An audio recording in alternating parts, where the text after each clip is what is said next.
അനാശാസത്തിന് വിളിയൊക്കെ പിടിച്ച് അകത്തിടുക വേണ്ടത്. നമ്മുടെ നാട് തന്നെ നടക്കാറില്ല ഇതൊക്കെ. പാപ്പച്ചൻ കണ്ടു, ആ സെക്രട്ടറിയെ പഞ്ചായത്തിന്റെ പടി ഞങ്ങൾ ചവിട്ടിക്കത്തില്ല. വേണം ഞങ്ങളും പ്രതിപക്ഷവും കൂടി ചേർന്ന് സമരം ചെയ്ത് ആ തെണ്ടി അവിടെ അടിച്ചു കൊടുത്തു. വേണം, അത് നാളെ തന്നെ വേണം.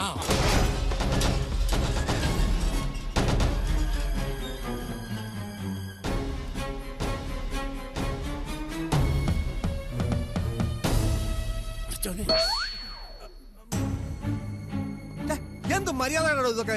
ഇങ്ങനെയാണ് ഒരു വീട്ടിൽ കയറി വരുന്നത്? 10,000 രൂപ മുടക്കി ഉണ്ടാക്കിട്ടിരിക്കുന്ന ഗേറ്റാ. ചുമ്മാ ചവിടിത്തോടെ കയറി വരാൻ ഇതെന്നെ തന്റെ അച്ചി വീടാണോ? അതെ, അച്ചി വീട്ടിലെ അമ്മായിയപ്പനെ ഒന്ന് കാണാൻ തന്നെയാ വന്നത്. വരുമ്പോ ചില സ്റ്റൈലുകളൊക്കെ വേണമല്ലോ. താങ്ങും തണലും ഇല്ലാത്ത പാവപ്പെട്ട ഒരു സ്ത്രീയെ നാട് നീളെ പോസ്റ്റ് ഒട്ടിച്ച് താൻ അപമാനിക്കുമല്ലേടോ? നേരം പോയ നേരത്തെ വീട്ടിൽ കയറി ഒന്ന് അനാവശ്യം പറഞ്ഞോണ്ടല്ലോ. വേണോ വെളിയിലും പോകാം. അതിനു മുമ്പ് താൻ അർഹിക്കുന്നതും തനിക്ക് ഇതുവരെ കിട്ടാത്തതുമായ ഒന്ന് തരാനാണ് ഞാൻ വന്നത്. ഇനി അത് വെച്ച് താമസിപ്പിക്കാൻ പാടില്ല. ദാ പിടിച്ചോ. മൂർഖൻ പറമ്പിൽ പാപ്പച്ചനൊന്ന് വിഷം ചീറ്റി. അതുകൊണ്ട് ആ വിഷപ്പല്ലൊന്ന് പറിച്ചു കളയാൻ വേണ്ടി വന്നതാ. ഒരു കാര്യം ഞാൻ പറഞ്ഞേക്കാം, ഇനി താനോ തന്റെ ശിങ്കിടികളോ ആ പെൺകുട്ടികളെ ഏതെങ്കിലും വിധത്തിൽ ശല്യപ്പെടുത്തിയാൽ പിന്നെതാ ഇവർ രണ്ടാളും വരേണ്ടി വരും. മെഴുകുതിരിയുമായിട്ട് തന്റെ കുഴിമാടത്തിൽ കത്തിച്ചു വെച്ച് മുട്ടുകുത്തി പ്രാർത്ഥിക്കാൻ. ഇനിയെങ്കിലും ഒന്ന് നിർത്തിക്കൂടെ മനുഷ്യ? വെറുതെ വല്ലവന്റെ കൈകൊണ്ട് പാടിയോട്ട്.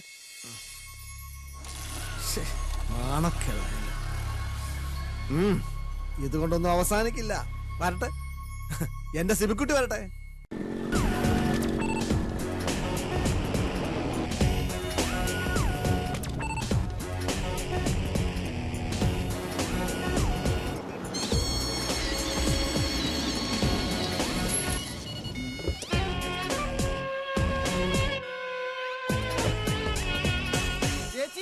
വേഗം വാ, സിബിക്കുട്ടി എത്തി.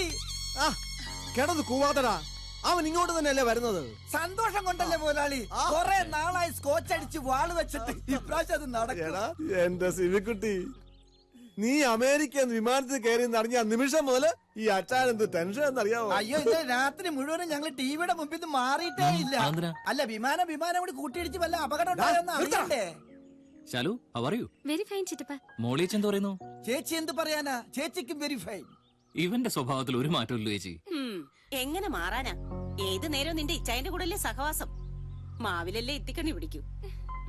നീ അകത്തേക്ക് വാ, ഞാൻ കാപ്പി എടുത്തു വെക്കാം. പിന്നെ എന്തായി കാര്യങ്ങളൊക്കെ? ഓ, എന്താകാനാ, പഠിച്ച പണി 18 നോക്കിയിട്ട് ഒരു രക്ഷയില്ല. ഈ കടമറ്റത്ത് കത്തനാരച്ഛന്റെ സീരിയലില്ലേ, അതുപോലെയാ. കത്തനാരച്ഛന്റെ നേരെ യക്ഷി ഒരു തീകോളം എറിയുമ്പോ അച്ഛൻ തിരിച്ചൊരു മിസൈൽ എടുത്ത് അത് നശിപ്പിക്കും. ഇവിടെ മുതലാളി വിമലക്കെതിരെ ഒരു ബോംബ് എറിയാൻ നേരത്ത് അവിടെ നിന്ന് വിമല ഒരു അണുബോംബ് ഇട്ട് അത് നശിപ്പിക്കും. അപ്പോ അതാണ് ഇവിടുത്തെ സിറ്റുവേഷൻ. ഇനിയല്ല എനിക്ക് വിട്ടേക്ക്. ആ വിമലയുടെ നാശം കണ്ടിട്ട് വേണം മുതലാളിക്ക് വേളാങ്കണ്ണിക്ക് പോകാനും അതുവഴി എനിക്കൊന്ന് പഴനിക്ക് പോകാനും. പന്ത് ഇപ്പോഴും മൂർഖം പറമ്പുകാരുടെ കോർട്ടിൽ തന്നെയാ. ഈ സിബിക്കുട്ടി ഗോൾ അടിച്ചിട്ടേ ഇനി മടങ്ങും. Hi Vimala, how are you? സിബിച്ചനോ? ഞാൻ ഇന്ന് മോർണിംഗിൽ എത്തിയതേ ഉള്ളൂ. അപ്പൊ തന്നെ ഇങ്ങോട്ട് വരണമെന്ന് തോന്നിയതാ. പക്ഷേ തിരക്ക് മൂലം വരാൻ പറ്റില്ല. വിമലയ്ക്ക് ഒരു മാറ്റമില്ല. ഒന്നുകൂടെ അങ്ങ് മിനിങ്ങിയിട്ടുണ്ട്.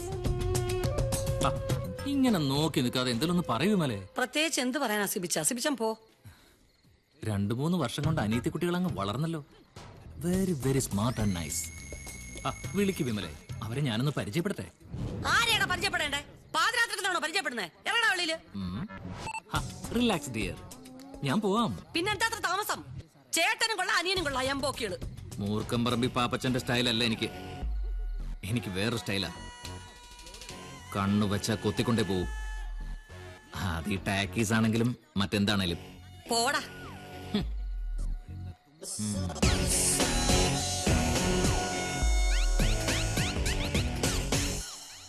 അമേരിക്കയിലെ എന്റെ കമ്പനിയില് സ്വാമിനാഥന് ഞാനൊരു ജോലി ശരിയാക്കി തരാം. ശമ്പളം മാസം 50,000, അതായത് 50,000 രൂപ. എന്താ സ്വാമിനാഥ, സന്തോഷമായില്ലേ? ഇതൊക്കെ കേട്ടാ എങ്ങനെ സന്തോഷമാകാതെ ഇരിക്കും. അപ്പോ ഇന്ന് 25-ാം തീയതി 1-ാം തീയതി ശമ്പളം വാങ്ങിയതിനു ശേഷം സ്വാമിനാഥൻ എന്നേക്കുമായി മഹാരാജ ടാക്കീസ് വിടുന്നു.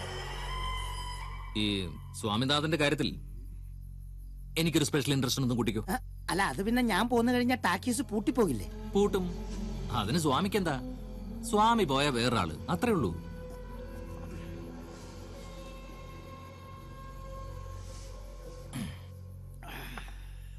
മിസ്റ്റർ സിബി, ശമ്പളത്തിന്റെ കാര്യത്തിൽ അവരുമായിട്ട് എനിക്ക് ചെറിയ അഭിപ്രായ വ്യത്യാസം ഉണ്ടെങ്കിലും ഞാൻ ഉണ്ണുന്ന ചോറാ ടാക്കീസ്. തന്നെയുമല്ല അതൊക്കെ പൂട്ടിക്കാൻ വരുന്നവരെ താൻ അവിടെ ഇരിക്കേ, ഇവന് വെള്ളം മൊത്തതാ. എടാ കൊച്ചനെ, നിങ്ങളുടെ ആഗ്രഹം കൊള്ളാം, പക്ഷെ അത് നടക്കുകയല്ല. ഇതാണ് നിന്റെ ഉദ്ദേശമെങ്കിൽ നീ ഇത്രയും നേരം ഒഴിച്ചു തന്ന സ്കോച്ച് നിന്റെ ഉമ്മറത്ത് തന്നെ വാള് വെച്ചു ഫ്രഷ് ആയിട്ട് ഞാൻ വീട്ടിൽ പോകും. പോടാ പന്നികളെ.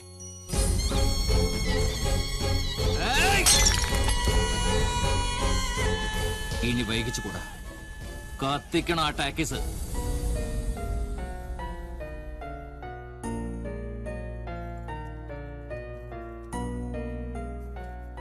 എന്ത് പറ്റി വിമലേ?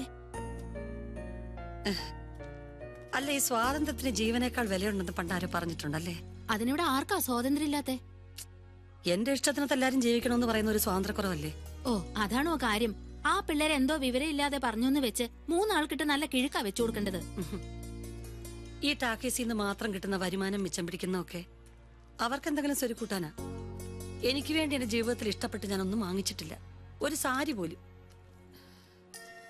ഈ മാല ഭദ്രമായിട്ട് എപ്പോഴും ഇങ്ങനെ കൊണ്ടു കിടക്കുന്ന എന്തിനാണെന്നറിയാവോ? ഇതെന്റെ അമ്മ എനിക്ക് തന്നതാ മരിക്കുന്നതിന് മുൻപ്. ഇതുള്ളപ്പോ എന്റെ അമ്മ എന്റെ കൂടെ തന്നെ ഉണ്ടെന്ന് തോന്നും. അപ്പൊ ഞാൻ ആരാ? ഞാൻ അവരുടെ അമ്മയല്ലേ? ഇതൊക്കെ പറയാൻ വേണ്ടി ഇപ്പൊ എന്താ ഉണ്ടായത്? ഒരു പെൺകുട്ടിയുടെ ജീവിതത്തില് അവൾ ആദ്യം കാണുന്ന പുരുഷൻ അച്ഛനാ. ആ അച്ഛൻ ശരിയല്ലാതെ വന്നാലുണ്ടാകുന്ന എല്ലാ ദുരിതങ്ങളും അനുഭവിച്ചവരാ ഞാനും എന്റെ അമ്മയും. അവരൊക്കെ പിള്ളേരാ, അതിനെക്കുറിച്ചൊന്നും കൂടുതൽ അവർക്ക് അറിഞ്ഞൂടാ. പക്ഷെ അവരുടെ ചേച്ചി വലിയ ശാഠ്യക്കാരിയാണ്, സ്വാർത്ഥിയാണെന്നൊന്നും എന്റെ കുട്ടികൾക്ക് തോന്നരുത്. ഗംഗയുടെ ഉണ്ണിയുടെ കാര്യത്തിൽ ഞാനൊരു തീരുമാനം എടുത്തിട്ടുണ്ട്. പിന്നെ യമുന, നാളെ അവളെ കാണാൻ ഒരു കൂട്ടര് വരുന്നുണ്ട്. അമ്മായിയുടെ ഏർപ്പാടാ. എന്നാലും ഇനി അങ്ങോട്ടുള്ള കാര്യങ്ങളൊക്കെ തീരുമാനിക്കാനും നോക്കി നടത്താനും ആരെങ്കിലും ഒരു താങ്ങ് വേണമെന്നുള്ള തോന്നലായിടമ്മ.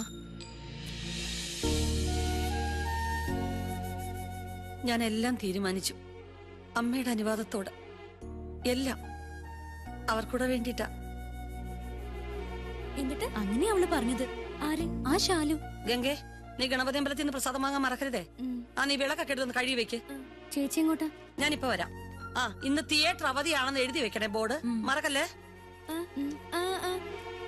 എല്ലാം ചേച്ചി മനസ്സിലല്ലേ വെക്കൂ, ആരോടൊന്നും പറയില്ലല്ലോ.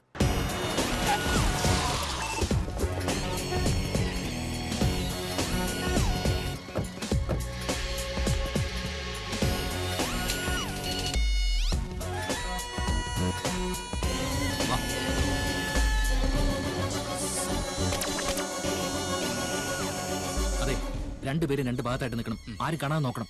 ഞാൻ ഫോൺ ചെയ്ത് ഉടനെ കത്തിച്ചേക്കണം. Okay okay. ആ ശരി.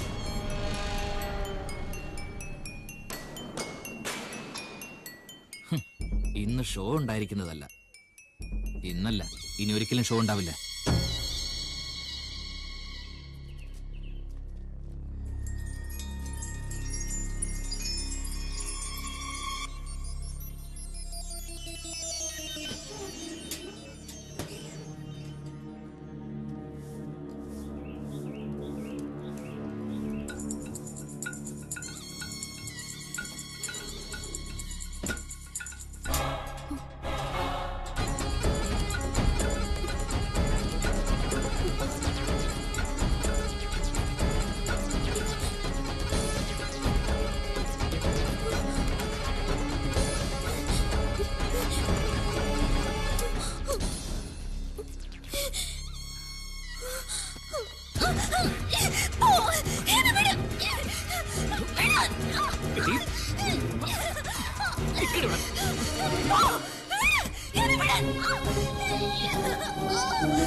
മോളെ എനിക്ക് വിശ്വസിക്കാനാവുന്നില്ല. വിശ്വസിക്കാച്ചാ, ഇനി അച്ഛൻ വേണം എല്ലാം നോക്കി നടത്താൻ. ഇത് കണ്ടോ, ഇന്ന് ഷോ ഇല്ല. ഇന്നത്തെ ദിവസത്തിന് ഒരുപാട് പ്രത്യേകതയുണ്ട്. അച്ഛനെ കൂട്ടിക്കൊണ്ടിരുന്ന കാര്യം ഞാൻ പിള്ളേരോട് പറഞ്ഞിട്ടില്ല. കാണുമ്പോ അവർക്ക് വലിയ സന്തോഷമാവും.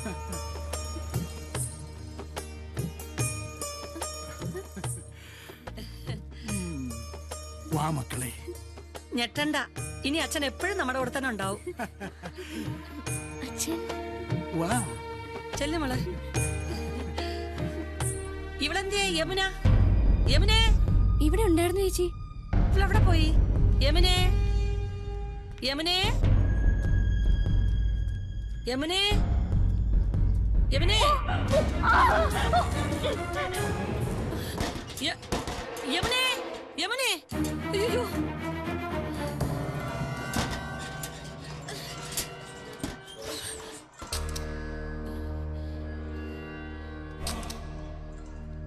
യമുനേ, യമുനേ, മോളെ, യമുനേ.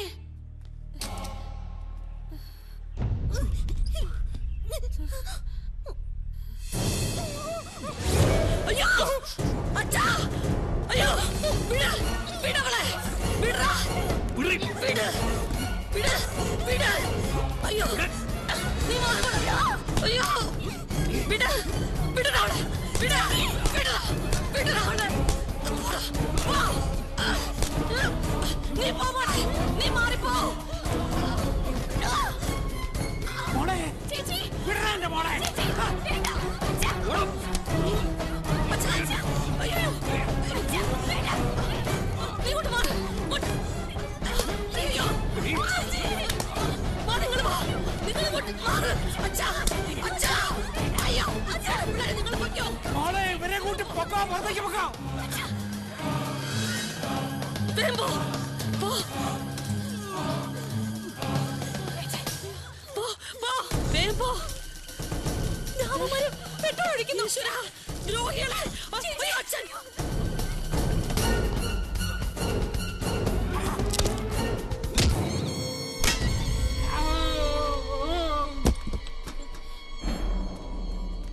അച്ഛാ, അച്ഛാ, അച്ഛാ, ഒരു ടാക്സി കത്തിക്കാൻ പോവാ.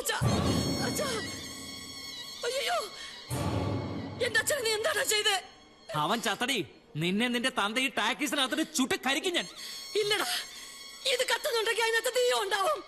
എല്ലടാ.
മോളെ ഇത് കാണാനാണോ അച്ഛൻ വന്നത്?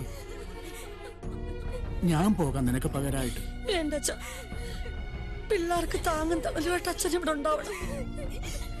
എന്തൊക്കെയായാലും അച്ഛന് പകരം ആവൂലല്ലോ ഞാൻ.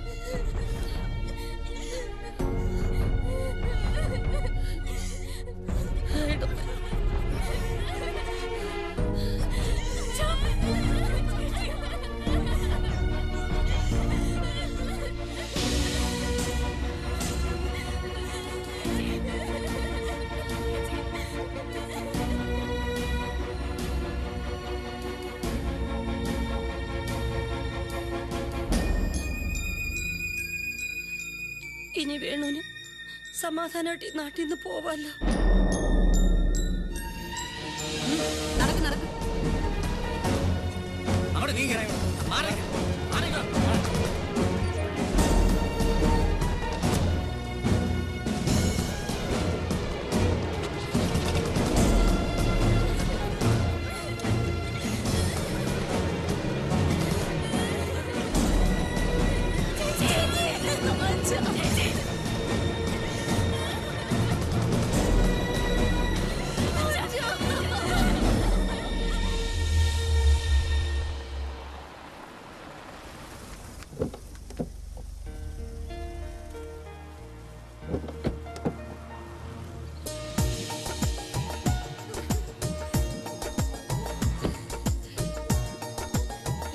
മക്കളെ, വിമലേച്ചി എത്തുമ്പോ സ്വീകരിക്കാൻ ഇവർക്കൊപ്പം ഞങ്ങളും ഉണ്ടാവണമെന്ന് വേണുവേട്ടന് നിർബന്ധമായിരുന്നു.